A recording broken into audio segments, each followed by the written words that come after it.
Hi అండి, good morning. Welcome back to MZ abaca ఛానల్కి. So first time ఎవరైతే చూస్తున్నారో తప్పకుండా సబ్స్క్రైబ్ చేయండి, షేర్ చేయండి, లైక్ చేయండి. పురాణం అండి. సో ఇది చాలా డెప్త్గా ఉంది అని చెప్తున్నాను కదా, మొన్ననే చెప్పాను కదా అన్ని వీడియోలలో. మహాభారతం, రామాయణం, మహాభారతం, సో శతకం, ఇప్పుడు పురాణం. సిలబస్లో ఉన్నదే చూసి చెప్తున్నాను నేను. మొత్తము టీజీటీ కానీ, పీజీటీ కానీ, టీఆర్టీ కానీ, ఎల్పీ కానీ, స్కూల్ అసిస్టెంట్ కానీ, UGC net, AP set, Telangana, ఇవన్నీ వాటికి అన్నింటికి ఓకేనా. సో అంత డెప్త్గా ఉంది. మీరు ఒక్కసారి బోర్ లేకుండా స్కిప్ చేయకుండా చూడండి ఓకేనా. మనం ముందు హైగా చదివితే అన్నిటికీ వస్తుంది ఓకేనా. వేదాలలో నిక్షిప్తమైన జ్ఞాన సంపదే పురాణాలలో కథల రూపంలో వ్యాఖ్యానించబడింది. ఉపనిషత్తుల వలె పురాణాలు వివిధ కాలాల్లో రచించబడ్డాయి. ఇవి క్రీస్తు శకము 400-1600 మధ్య కాలంలో రాయబడ్డాయి.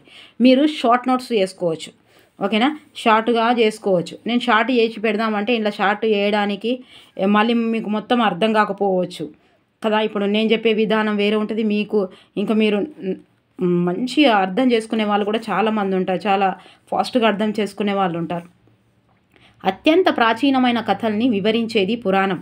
ఇది మన టీజీటీలో వచ్చింది. పేపర్ చూసి ఇలా టిక్కి పెట్టుకున్నది. సంస్కృత సాహిత్య ప్రక్రియనన్నింటిలో ప్రజలకు అత్యంత సన్నిహితమైన ప్రక్రియ పురాణం. ఏలూరిపాటి అనంత రామయ్య 18 పురాణాలను తెలుగు వచనంలోకి అనువదించారు. తెలుగు పురాణాలు ప్రత్యేకతలు. జైన పురాణ నిర్మాణ పద్ధతికి చెందిన తెలుగు పురాణం ఏంటిది? బసవ పురాణం, ఆది శైశవ పురాణం. కనిపిస్తలేదా? కొంచెం పైకి అలా, ఇంతకుముందు కూడా ఒకసారి ఇట్లనే అయింది.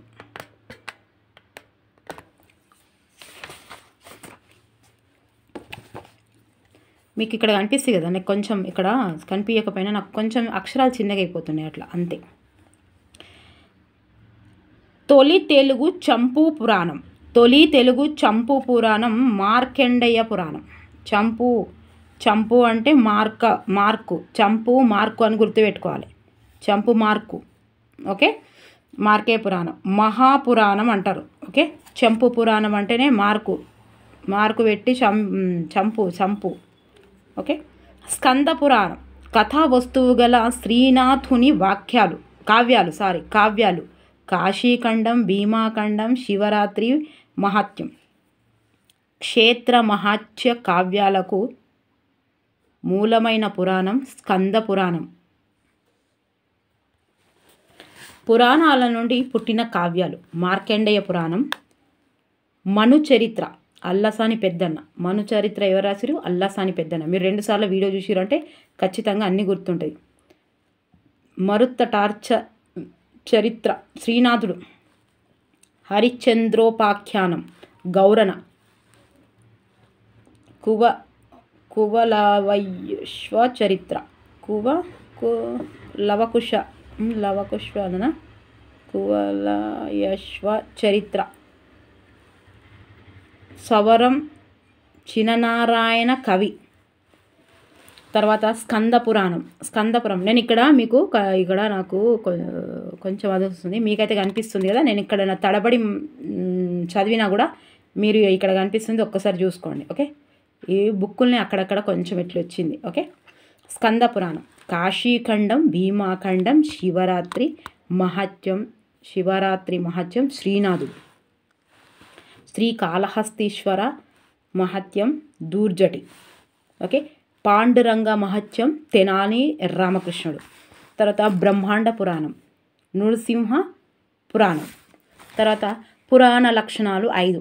ఇట్లా సింపుల్గా ఒక వీడియో ఒక్కదానికి చదివితే ఏం కాదు. ఒక 4 గంటలు ఏదైనా క్లాస్ వింటే కొంచెం బోర్ వస్తుంది కదా, ఇట్లా కొంచెం చదివితే అసలే రాదు ఓకేనా. ఇంకా టైం వేస్ట్ చేయకుండా ఇట్లా చదువుదాం. పురాణాలలో చర్చించవలసిన విషయాలు. క్రీస్తు శకం 6వ శతాబ్దం చెందిన అమరసింహుడు. 6వ శతాబ్దం అమరసింహుడు తన నామలింగానుశాసనంలో పేర్కొన్నాడు. వీటినే పురాణ పంచలక్షణాలు అని పిలుస్తారు. పురాణ పంచలక్షణాలు అంటే ఏంటిది? సర్గ, ప్రతిసర్గ, వంశము, మన్వంతరము, వంశాను చరితం 5 ఓకే. తర్వాత వర్గ.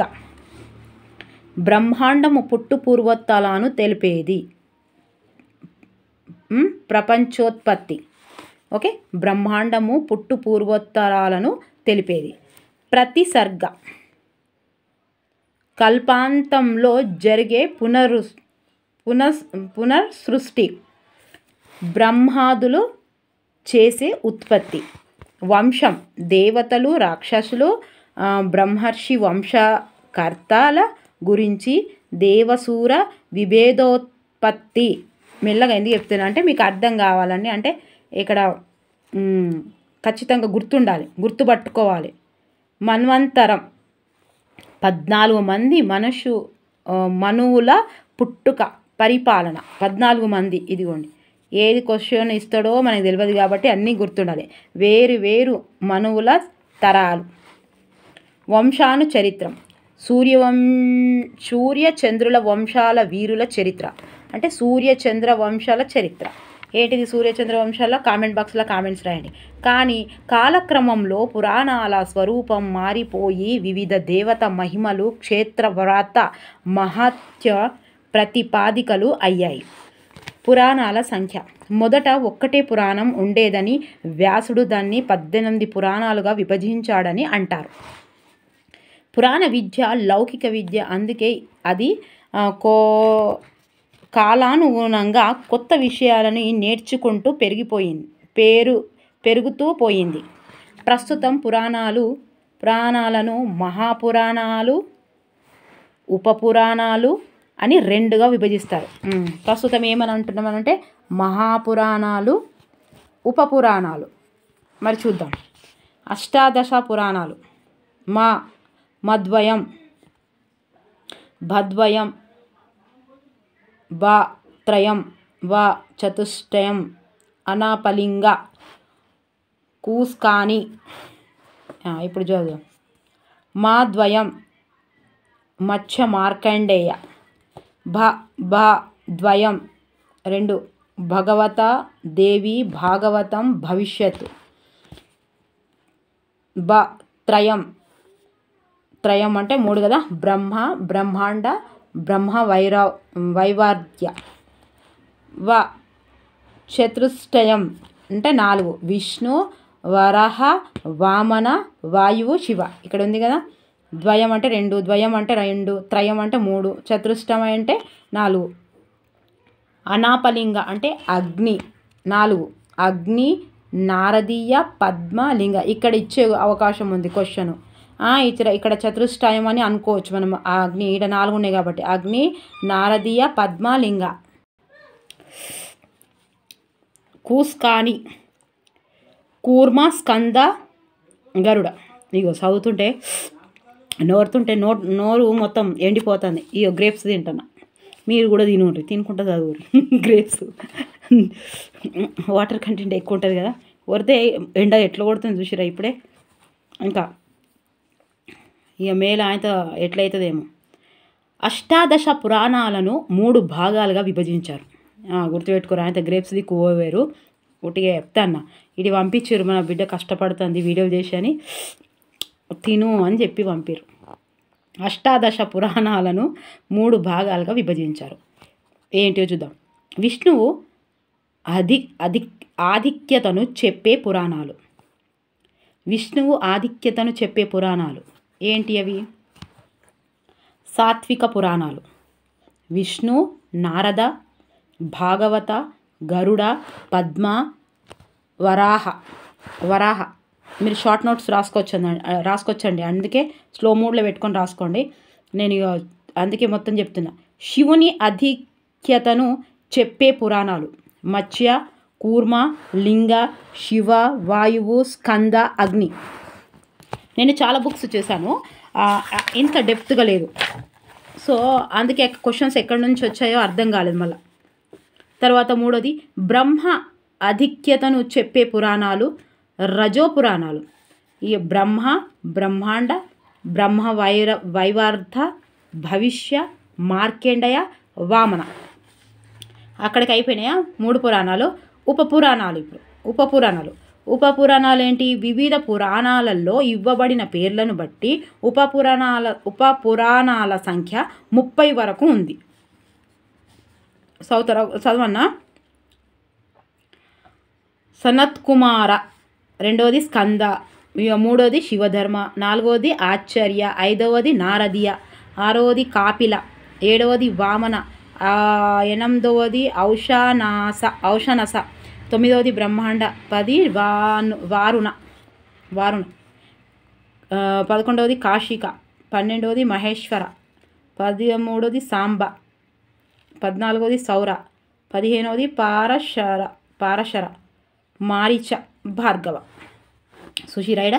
తర్వాత పురాణాలు ప్రస్తావించబడిన రాజవంశాలు ఏమేమి ఉన్నాయల్లా? విష్ణు పురాణం, మౌర్య వంశం. ఇవి షార్ట్లో రాసుకోండి తప్పకుండా, గుర్తుండే లేకపోతే చిన్నగా. మౌర్య విష్ణు పురాణం మౌర్య వంశం, మత్స్య పురాణం ఆంధ్ర వంశం, వాయు పురాణం గుప్త వంశం. జైన పురాణాలు. హిందువులు మాదిరిగా జైనులు కూడా తమ ధార్మిక దార్శనిక సిద్ధాంతాలను ప్రతిబింబించేసే పురాణాలను నిర్మించుకున్నారు. సో జైన పురాణాలను చతుర్వింశతి పురాణాలు 24 అంటారు. సో ఇక్కడ హైలైట్ చేసిండు కాబట్టి చతుర్వింశతి పురాణాలలో 24 మంది తీర్థంకరుల చరిత్రలు ఉంటాయి. ఇవో ఇంపార్టెంటేనండి ఇది, అందుకే ఇట్లా హైలైట్ చేసి ఇచ్చిండు. ఇళ్ళకెళ్ళి ఇస్తే మనకు అర్థమయ్యే పాడు కాదు అక్కడ ఎగ్జామ్లో. చతుర్వింశతి పురాణాలు. ఆది అజితనాథ, సంభవనాథ, అభినంద, సుమతినాథ, పద్మప్రభ, సుపార్శ్వ, చంద్రప్రభ, పుణ్యదంత, శీతలనాథ, శ్రేయాంక, వాసుపూజ్య, విమలనాథ, అనంతజిత, ధర్మనాథ, శాంతినాథ, కుందునాథ, అరనాథ, మల్లినాథ, ముని సువ్రత. మళ్ళీ వస్తుంది చదవది, ఓకేనా? నేమినాథ, పార్శ్వనాథ, సమ్మతి. కన్నడ రత్నాత్రయం రాసిన పురాణాలు. ఓకే, ఏంటి అంటే పంప ఆది పురాణం, పొన్న శాంతి పురాణం, రన్న అజిత పురాణం. ఓకే, పురాణాలు విషయం. విజ్ఞాన సర్వస్వాలు. ఏంటి విజ్ఞాన సర్వస్వాలు? గరుడ, ఆగ్నేయ, నారదీయ, తీర్థవ్రత, మహాత్మాద్వలు, పద్మ, స్కంద, భవిష్య, బ్రహ్మాండ. చారిత్రక అంశాలు బ్రహ్మాండ, వాయు. తర్వాత మత ప్రాధాన్యం లింగ, వామన, మార్కండేయ. ఇక వేదాలు. ఇది కూడా ఇంపార్టెంట్, ఇది డిఎస్సిలో వచ్చినాయండి. ఇవి చాలాసార్లు రిపీట్ అయిన క్వశ్చన్, అంటే పేపర్స్ ఉన్నాయి కదా నా దగ్గర, అవి చూసి చెప్తున్నాను, అందుకే ఇక్కడ ఇంపార్టెంట్ అని వేయించాను. వేదాలు ప్రభి సంహితాలు, పురాణాలు మిత్ర సంహితాలు, కావ్యాలు కాంత సంహితాలు. ఇక కావ్యాలకు గుర్తుంటుంది ఈక కాంత. ఈ పురాణాలు ఎట్లా గుర్తుంటారు? ఈ ప్రభువు కాబట్టి ప్రభువు మిత్ర ఈ ఉన్నాయి కదా, పురాణంకి ప్రభు రాదు అని గుర్తుపెట్టుకోరి. ఈడ పూ ఉంది కదా, ఇక్కడ పూ రాదు అని గుర్తుపెట్టుకోండి. పా ఉంది కదా, ఇక్కడ పా. పురాణాలు మిత్రులు అంటే పురాణ మిత్రులు అని గుర్తుపెట్టుకోరి. ఇక వేదాలేమో ప్రభు సంహితాలు. పురాణాలల్లో పాది రాదని గుర్తుపెట్టుకోండి అబ్బా, పురాణాలల్లో పాది రాదని గుర్తుపెట్టుకోరు. ఓకే, ఇది ఈ ప్రీవియస్. ఇవి కవులు పురాణాలు. పాల్గురికి సోమనాథుడు, బసవ పురాణం, ఎర్రన, నృసింహ పురాణం, మారణ. కనిపిస్తలేదా? ఇక ఇట్లనే అయితే తెలుగు పెద్దగా అవుతుంది, ఇట్లా ఉడుతుంది. మార్కండేయ పురాణం. పాల్గురికి సోమనాథుడు వీళ్ళందరికీ తెలుసు. బసవ పురాణం, ఎర్రన, నృసింహ పురాణం. నంది మల్లయ్య, ఘంట సింగన. ఇవి హైలైట్ చేసినవి చదువుతా, ఓకేనా? మీరే ఒకసారి చూసుకోండి. వరాహ పురాణం, పశుపతి నాగనాథుడు, విష్ణు పురాణం. ఇది తొలి విష్ణు పురాణం అండి. వెన్నెలకంటి మారణ, సూరన. విష్ణు పురాణం. తొలి విష్ణు పురాణం రాసింది పశుపతి నాగనాథుడు. తుపాకుల అనంత భూపాలుడు, విష్ణు పురాణం వచనం అండి. పిల్లల మర్రి పినభద్రుడు, పిన వీరభద్రుడు నారదీయ పురాణం, బమ్మెరపోతన భాగవతం, బాబా పింగళి సూరన గరుడ పురాణం, మడికి సింగన పద్మ పురాణం, ఇంకో ఇది హైలైట్, ఏలకుచి బాలసరస్వతి వామన పురాణం, హరిభట్టు మత్స్య పురాణం, కామినేని మల్లారెడ్డి పద్మ పురాణం, లింగమ గుంట రామకవి మత్స్య పురాణం, కామినేని మల్లారెడ్డి పద్మ పురాణం, భాస్కరుడు వైశ్య పురాణం, ములుగు పాపయ్య రాజ్యులు ఎవరు దేవి భాగవతం, దాసు శ్రీరామకవి దేవి భాగవతం, తిరుపతి వెంకట కవులు దేవి భాగవతం, త్రిపురనేని రామస్వామి చౌదరి సూత పురాణం, మధున పంతుల సత్యనారాయణ ఆంధ్ర పురాణం. భాగవతము భాగవత పురాణం ఆంధ్రుల ఏకైక మహాపురాణం భాగవతం. ఇది ప్రధానంగా విష్ణువు, కృష్ణుడు, ఇతర భగవంతుని అవతారాలను గురించి వివరిస్తుంది. ఓకే, ఇది దేని గురించి ఇస్తుంది? భగవంతుని అవతారాల గురించి ఏం తెలుపుతుంది భాగవతం. భగవంతుని లీలలు, విష్ణువు దశావతారాలు మరియు విష్ణువు 21 అవతారాలు ఇందులో వర్ణించబడ్డాయి. ఇది వైష్ణవులకు పరమ పవిత్ర గ్రంథం. ఎవరికి? వైష్ణవుల పరమ పవిత్ర గ్రంథమైంది ఏది అని అడగవచ్చు. భాగవతంలోని విభాగాలను స్కందాలు అంటారు. ఇందులో మొత్తం 12 స్కందాలు ఉన్నాయి. భాగవత కథను ఎవరితో చెప్పారు? మొదట శుక మహర్షి సూతునికి చెప్పాడు. తర్వాత సూతుడు ఋషులకు చెప్పాడు. దాన్ని వ్యాసుడు గంధస్థం చేశారు. చూసారా? తర్వాత శుకుడు 7 రోజుల్లో శాపగ్రస్తుడైన పరీక్షత్తు అర్జునుని మనవడుకు చెప్పాడు. భాగవతం సంభాషణల రూపంలో రచించబడింది. ఇది కూడా ప్రీవియస్ అండి. భాగవతం సంభాషణల రూపంలో రచించబడింది. భాగవత ప్రాముఖ్యత. సర్వ వేదాంత సారము హి శ్రీ భాగవతమిస్యతే తద్రసామృత తృప్తస్య నాన్యత్ర స్క్ర్యాద్రతి క్వాచిత్. శ్రీమద్భాగవతం సకల వేదాంత సారంగా చెప్పబడింది. భాగవత సారామృతాన్ని పానం చేసేవారికి మరే ఇతరములు రుచించవు. ఇంకొంచెమే ఉంది చూడండి. భాగవత రచనా కాలము. చారిత్రకంగా భాగవతము 9-10 శతాబ్దాలలో భక్తి మార్గము ప్రబలమై కాలంలో రాయబడింది. పరిశోధకుల అభిప్రాయం. సో హిందూ మత సాంప్రదాయం ప్రకారం కలియుగ ఆరంభంలో వేదవ్యాసుడు రాశాడు. ఓకే, హిందూ మత సాంప్రదాయం ప్రకారం భాగవతము పురాణ పంచలక్షణములు. భాగవతంలో పురాణ పంచలక్షణాలే కాకుండా మరి 5 లక్షణాలు ఉండడం వల్ల దీన్ని మహాపురాణం అని పిలుస్తారు. మరి ఏంటి అవి? వృత్తి, రక్షణము, నిరోధము, హేతువు, అపాశ్రయం. సో భాగవత స్కందాలు ముఖ్యమైన కథలు. ప్రథమ స్కందం ఎన్నునే? ప్రసిద్ధ కథ, నారదుని పూర్వజన్మ వృత్తాంతం. చూసిరా ఎంత డెప్త్ ఉందో తెలుగు. తృతీయ స్కందం ప్రసిద్ధ కథ, కపిలావతారం. చతుర్థ స్కందము తృతీయ ఉంది, ద్వితీయ లేదా మరి ఇక్కడ. ప్రథమ ద్వితీయ లేదు, తృతీయ ఉంది. తృతీయ స్కందం ప్రసిద్ధ కథ కపిలావతారం. తర్వాత చతుర్థ స్కందం ప్రసిద్ధ కథ ధ్రువోపాఖ్యానం. పంచమ స్కందం ప్రసిద్ధ కథ జడభరతోపాఖ్యానం. షష్టమ స్కందం ప్రసిద్ధ కథ అజామిలోపాఖ్యానం.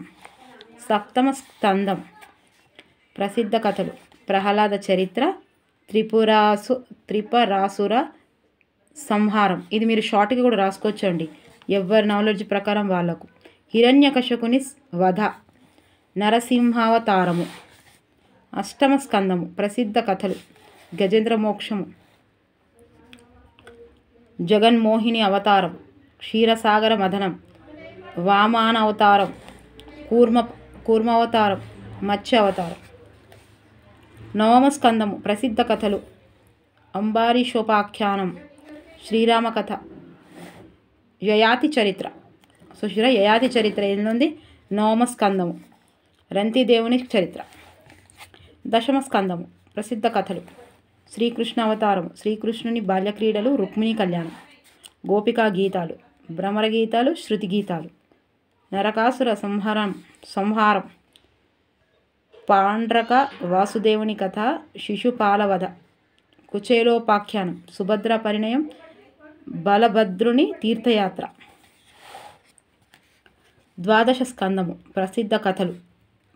పరీక్షిత్తు కథ, జనమేజయుని సర్పయాగము, మార్కండయోపాఖ్యానం. ఇవన్నీ మనకు టీజీటీ, పీజీటీ, జేఎల్, డేఎల్ రాసిన వాళ్ళకి అందరికీ టచ్చే ఉంటాయి. మడికి సింగన దశమ స్కందము ద్విపద. బమ్మెర పోతన ఆంధ్ర మహాభాగవతం 8 స్కందాలు. బొప్పరాజు గంగన పంచమ స్కందం. ఏచూరి సింగన షష్టమ స్కందం. వెలికందుల నారాయణ ఏకాదశ ద్వాదశ స్కందాలు. నంది మల్లయ్య గంట సింగన షష్టమ స్కందం. హరిభట్టు షష్టమ స్కందము ఏకాదశ స్కందము. టేకుమాల్ రంగశాయి ద్విపద భాగవతం.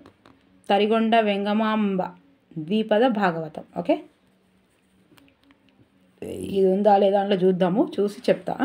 మనకు డిఎస్సిలో కానీ టీజీటీ, పీజీటీలో ఎన్ని ఉన్నా ఇది చెప్తా, లేదంటే చెప్పా. ఓకే, మీకు ఎక్కడైనా నచ్చింది అనుకుంటే ప్లీజ్ దయచేసి మీరు లైక్ చేయడం మర్చిపోవద్దు అండ్ కామెంట్ చేయడం కూడా మర్చిపోవద్దు. ఓకే, మీరు ఈ షార్ట్స్ నోట్స్ చేసుకుంటే ఇంతలా అయిపోతుంది, ఇంతలా మంచిగా. ఓకేనా, చేసుకోండి మరి. ఎక్కడైనా నచ్చితే మీకు ఇక రోజు షైన్ ఇండియా చేయమని చెప్తున్నారు, డిఎస్సి వరకు చేస్తానండి తప్పకుండా. ఇది కూడా చేస్తా, అవి కూడా చేస్తా, అవి కూడా చేస్తా. మీరైతే చూడడం మానేయద్దు అండ్ వీడియో స్కిప్ చేయొద్దు. అండ్ మీరు కామెంట్స్ అయితే రాస్తుండాలి. మీ ఒపీనియన్స్ నాకు తెలుస్తుంటాయి. అండ్ లైక్ చేయడం మర్చిపోవద్దు, సబ్స్క్రైబ్ చేయడం మర్చిపోవద్దు. ఓకేనా, ఇక అన్నీ సోషల్, తెలుగు అన్నీ పెట్టేశానండి ప్లేలిస్టులో. నేను ఇది కూడా ప్లేలిస్టులో పెడతాను, ఒకసారి చూసుకోండి ప్లేలిస్టులో. ఓకేనా, చాలామంది ప్లేలిస్టులో పెట్టండి, వెతకడానికి ఇబ్బంది పడుతున్నాను అన్నారు కాబట్టి ప్లేలిస్టులో పెడతాను, మీరు చూడండి. నచ్చితే మాత్రం తప్పకుండా లైక్ చేయండి. మీ లైకే నాకు బూస్ట్ అని చెప్తున్నాను నేను. ఓకేనా, ఇంకా నాకు వీడియోస్ చేయడానికి ప్రేరణ అదొకటే ఉంది, లైక్ చేయడం, కామెంట్ చేయడం. And good morning, good evening, good afternoon చెప్పే వాళ్ళందరికీ నా హృదయపూర్వక నమస్కారాలు.